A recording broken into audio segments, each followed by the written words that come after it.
ቤሎ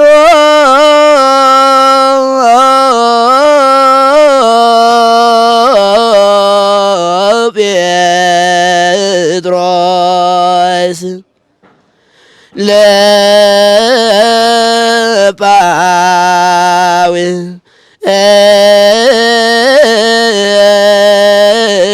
ለጳውሎስ ጥባኬ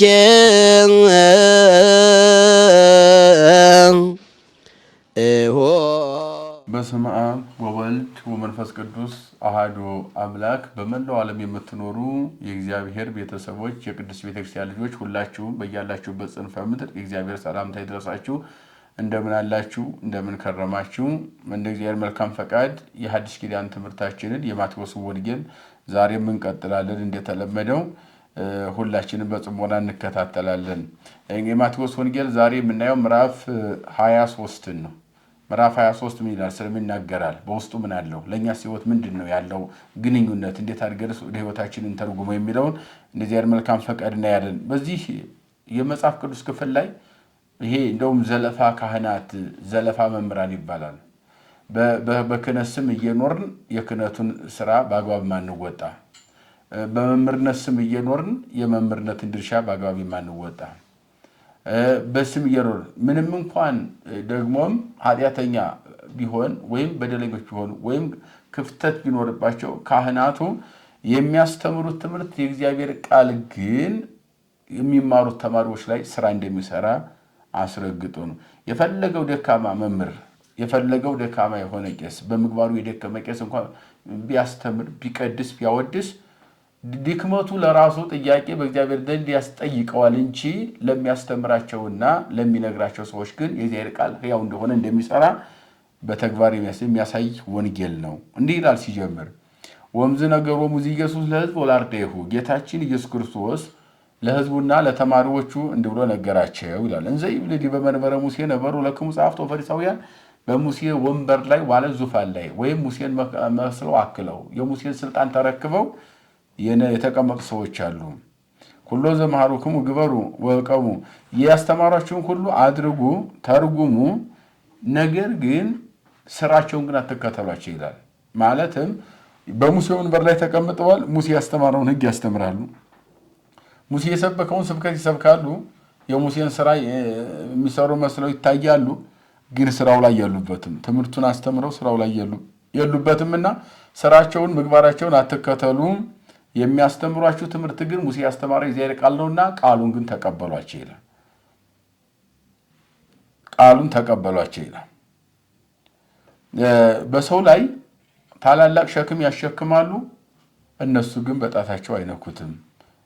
ይቀጥልና ወኩሎ ምግባሮሙ ዘይገብሩ ለዓይነ ሰብእ ይገብሩ፣ የሚያደርጉት ስራቸውን ሁሉ ለሰው አይን ብቻ ሰው አይቶ እንዲያደንቃቸው ብቻ የሚያደርጉ፣ በሰው ፊት በአደባባይ ብቻ ሰው አሰሩ አደረጉ ተብሎ እንዲነገርላቸው የሚፈልጉ እንጂ ለእግዚአብሔር ክብር እንዳልሆነ ደግሞ በአንጻሩ ልብሳቸውን አንዘራፈው ሰፋፊ ልብስ ለብሰው ሰፋፊ ቀሚስ ለብሰው እሱን ከለበሱ በኋላ ያንን እስከ መሬት የሚጎትት ልብስ ለብሰው ጻድቅ መስሎ የሚታዩ፣ በልብስ የጸደቁ መስሎ የሚታያቸው ወይም በልብስ ራሳቸውን እንደ ጻድቅ ቆጥረው ሰዎችን የሚያሳስቱ ግን በውስጣቸው የጽድቅ ስራ የሌላቸው እነሱ አሉና ስራቸውን አትከተሉ፣ ትምህርቱን ተቀበሉ። በየአደባባዩ ሰላም ሰላም መባባል፣ መምህራን መባባል፣ እንደውም አንትሙኬ ይትሰመዩ መምህረ በዲበ ምድር እስመ አሐዱ ውእቱ መምህርክሙ ዘበሰማያት፣ እናንተስ በምድር መምህር አትባባሉ ወይም አትበሉ፣ ምክንያቱም መምህራችሁ አንድ ነው እሱም በሰማይ ነው ይላል። ያ ማለት ግን ጣዖት የሚያስመልክ ወደ ጣዖት የሚያመራ ወይም ዝም ብሎ የቃል እንጂ የተግባር መምህር ያልሆነ ሰው መምህር ነው ማለት የለበትም ማለት ነው። ወደ አምልኮተ ጣዖትን እየሰበከ መምህር መባል የለበትም ማለት ነው እንጂ መምህርነትን መከልከል አይደለም ብለው ሊቃውንት አባቶቻችን በትርጓሜ ገልጸውታል። በምድር ላይ ጌታ ጌታ አትባባሉ፣ ጌታችሁ አንድ ነው እሱም በሰማይ ነው ይላል። በምድር ላይ አዛዥና ናዛዥ ጌታ አይኑር ማለት አይደለም አሉ። ወደ አምልኮተ ጣዖት ሂዱ፣ እኔ ያላቆምኩትን እንጨትና ድንጋይ ስገዱ የሚል ጌታ አለ፣ እሱ ጌታ አይደለም። ሰማያዊ አባታችሁ ያስተማራችሁን እውነተኛው ጌታ እሱ እንደሆነ እርሱን አምናችሁ ተቀብላችሁ ኑሩ እያለ በዝርዝር ይናገራል። ወይ ትረስዩ አበ በምድር አባት አይኑራችሁ እስመ አሐዱ ውእቱ አቡክሙ ሰማያዊ አባታችሁ አንድ ነው እሱም በሰማይ ነው ብሏል።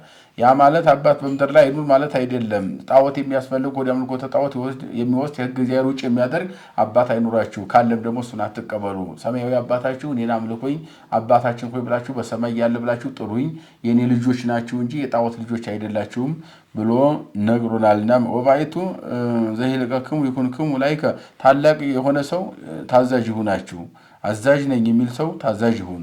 እስመ ዛይቤ ርሶ የሐስር ራሱን ከፍ ከፍ ያደረገ ይዋረዳል። ወዛት ሀተርሶ ይከብር ራሱን ዝቅ ያደረገ በትሕትና ደግሞ ራሱ ይከብራል ብሎ በዝርዝር ይህንን አጠቃላይ ዘለፋ ካህናት ወይም ካህናትና መምህራን የሚገስጽ ትምህርት ጌታችን ማስተማሩን ነው። አልየለክሙ ጸሐፍቶ ፈሪሳውያን። ከዚህም በኋላ ደግሞ እነኝን ፈሪሳውያንና ጸሐፍት የሚባሉትን እነሱን በዝርዝር ይነቅፋቸዋል። ምክንያቱም በሙሴ ወንበር የተቀመጡት አንዱ እነሱ ስለሆኑ ማለት ነው። ለሕጉ ተቆርቋሪ ይላሉ፣ ግን ሕጉ ጋር የተራራቀ የግል ስራ ይሰራሉ። ሕገ እግዚአብሔርን ትተው ሕገ ሰብ እያዘጋጁ በሰው ላይ ሸክም የሚያበዙ ከሕጉ ውጪ የራሳቸው የሚመቻቸውን ለስጋቸው ብቻ የሚመቻቸውን እነሱ የሚበሉበትን የሚጠጡበትን የሚለብሱበትን የሚከብሩበትን ብቻ በተግባር እያደረጉ በአፋቸው ግን የእግዚአብሔርን ቃል የሚናገሩ የሚመስሉ እንደዚህ አስመሳይ ካህናት ወይም አስመሳይ መነኮሳት ሊሆኑ ይችላሉ። አስመሳይ መምህራን ሰባኪያንም ሊሆኑ ይችላሉ። እነኝህን አስመሳይነታቸውን አትከተሉ። የሚያስተምሩት ቃል ግን የእግዚአብሔር ነውና ቃሉን ተቀበሉት። ቃሉን በእነሱ ምክንያት አትጣሉት። በእነሱ አፍ ስለተነገረ ቃሉ የሚቆሽሽ ቃል የለም ማለት ነው። ወይም የሚዋረድ ቃል ወይም አልሰራም ተግባር ላይ አልውልም የሚል ቃል የለምና ቃሉን ተቀበሉ የሚል ትምህርት ያስተላልፋል። መደልዋን ማለት ግብዞች ማለት ነው። እለትበሉ አብያተ መበለታት ባንሆ ጸሎትክሙ በእንተ ዝንቱ ትረክቡ ኩነኔ ፈድፋደ ጸሎት አስረዝመን እያደረጋችሁ ጸሎት አደረግንላችሁ እያላችሁ በሐሰት የምትበሉ እንደገና የማይገባውን ምግብ የምትበሉ ምንም ከሌላቸው ደግሞ ጸሎት ጸልያለሁ እያላችሁ እየቀማችሁ የምትበሉ እናንተ ወዮላችሁ፣ የበለጠ ኩነኔ ወይም ፍርድ ይገጥማችኋል ብሎ እንደ አይነቶችን ሰዎችን መገሰጹ ነው። አልየለክሙ ጸሐፍቶ ፈሪሳውያን መደልዋን እለታጹ መንግስተ ሰማያት ቅድመ ገጹ ለሰብ እናንተ ለሰው ልጅ የመንግስተ ሰማያትን በር የምትዘጉ እንደውም ምን ይላል? እለታውሉ ባሕረ ወየብሰ ከመታጥምቆ ሀደ ፈላሴ ባህሩና የብሱን ትዞራላችሁ።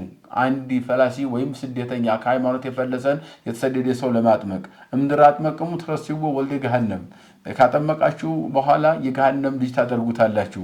እስመ ታጽኡ ቅድመ ገጹ መንግስት እግዚአብሔር ለሰብ የእግዚአብሔርን መንግስት የሰው ልጅ በሩን ትዘጉበታላችሁ፣ በሰው ልጅ ፊት የእግዚአብሔርን በር ትዘጉበታላችሁ ብሎ ይገስጻል።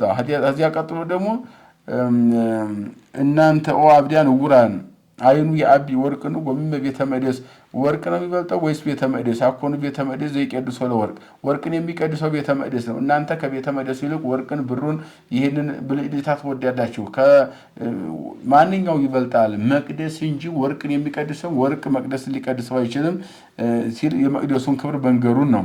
ዘሰመሃለ በምስዋዕ እጌ ትብሉ እነሆ በመቅደሱ የማለ አልበደለም ትላላችሁ። ወዘሰመሃለ በጽርሐ ዘላዕሌሁ እጌ ትብሉ እነሆ በጽናው በእንትኑ በወርቁ ምኑ የማለ በደለ ትላላችሁ።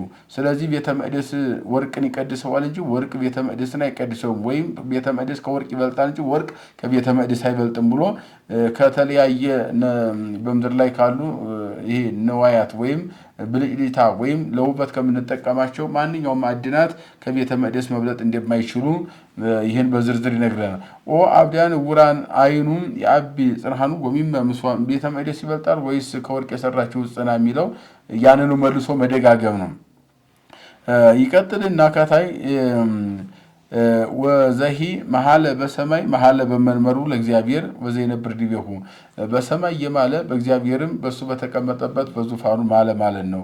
አልየለክሙ ጸሐፍቶ ፈሪሳውያን መደልዋን ለታበቁ አስራተ እዴሁ ለአሕዛብ ወለሲላስ ወለጤናታም ይላል። እነሱ እነሆ ይህንን እጅ መንሻውን የምታስገቡ ወደ ራሳችሁ የምትወስዱ ወይም ለእግዚአብሔር የሚገባው ነገር የማትሰጡ እናንተ ወዮላችሁ እያለ በአጠቃላይ በዚህ ላይ እነኚህን ጸሐፍት ፈሪሳውያን የተባሉትን በዝርዝር ወይም ካህናት መምህራን የሆኑትን በሙሴ መንበር ላይ ተቀምጠው የሙሴ ስራ የማይሰሩ መጽሐፉን እያወሩት ተግባር ላይ ግን የሌለ እነኚህ ሰዎች አጠቃላይ የገሰጸበትና በተለይ ካህናትና መምህራንን ዘለፋ ካህናት ዘነፋ መምህራን ብለው ሊቃውንት አባቶቻችን በትርጓሜ እንዲያስቀመጡት የቤተ ክርስቲያን አገልጋዮችን በተመለከተ ደካማ ባህሪያቸው የነሱ ደካማ ባህሪ የሚናገሩት ቃለ እግዚአብሔርን እንደማያቃልለው ወይም ስራውን ከመስራት ቃለ እግዚአብሔሩ እንደማይተጓጎል እነሱ ቢበድሉም የሚናገሩት ቃል ግን የትኛው ቦታ ላይ የትኛው ሰው ህይወት ላይ እንደሚሰራ በዝርዝር ይነግረናል ማለት ነው። ከዚያ ቀጥሎ ኢየሩሳሌም ተተቀትሎም ለነቢያት ወትወግሮም ለሐዋርያት እነሆ ኢየሩሳሌም ሐዋርያትን የምትወግር ነቢያትን የምትገላ ለተፈኖ ሀቢያም ይመጠነ ፈቀድኩ አስተጋቦም ለውሉድኪ ከመንተ ታስተጋብ ዶሮ ጎሊያ ታይተ ከነፊሃ ይመጠን ፈቀድኩ ነው። ምን ያህል ታገስኩ፣ ምን ያህልስ ዝም አልኩ፣ ምን ያህልስ ወደድኩ።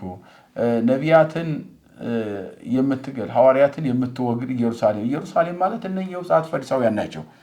በሀገሪቱ ስም ሰዎችን መጥራና በሰው ስም ሀገር በሀገር ስም ሰው ይጠራልና በአዳሪም በማህደር ማህደርም በአዳሪ መጥራት ልማዴ መጽሐፍ ነው ብለውታል ሊቃውንት አባቶቻችን። ስለዚህ ኢየሩሳሌም ማለት እናንተ ፈሪሳውያን እስከመቼው እነሱን ነቢያትን የገደላችሁ ሐዋርያትን የወገራችሁ እስከመቼ ድረስ ታገስኳችሁ? ዶሮ በክንፎቿ ስር ልጆቿን ሰብስባ ከጭልፊትና ከንስር እንደምትታደግ ኢየሩሳሌም እናንተም ጻት ፈሪሳውያን እነኚህን ነቢያትን ሐዋርያትን በእናንተ ስር ይዛችሁ ተንከባክባችሁ እንድትያዛችሁ ፈልግ ነበር አለ፣ ግን አላደረጋችሁም። ስለዚህም ውጤቱ ናሁ ይትሐደግ ለክሙ ቤተክሙ በዶ አገራችሁ ቤታችሁ ምድረ በዳ ይሆናል። አማንም ለክሙ እምይእዜሰ ይትሬኡኒ እስከ ትብሉ ብሩክ ዘይመጽእ በስመ እግዚአብሔር ከዛሬ በኋላ ብሩክ በእግዚአብሔር ስም የሚመጣ የተባረከ ነው እስከምትሉ ድረስ አታገኙኝም ብሎ ለአንዴና ለመጨረሻ ጸሐፍቱም ፈሪሳውያኑን ረበናቱንም ሰዱቃውያኑን በአጠቃላይ የአይሁድን ሸንጎ ስምንቱን ሸንጎ ብቻ ሳይሆን ህዝቡንም ጭምር ወቀሳ መውቀሱንና ዳግመኛ ግን በዚህ ግብር እየተጓዙ እግዚአብሔርን እንደማያገኙት በዝርዝር የተናገረበት ወንጌል ክፍል ነው ማለት ነው። የመከረን የገሰጸን ያስተማረን የሰራዊት ጌታ እግዚአብሔር አምላካችን ከፀሐይ መውጫ እስከ ፀሐይ መግቢያ በፍጥረታት ሁሉ አንደበት ስሙ የተመሰገነ ይሁን።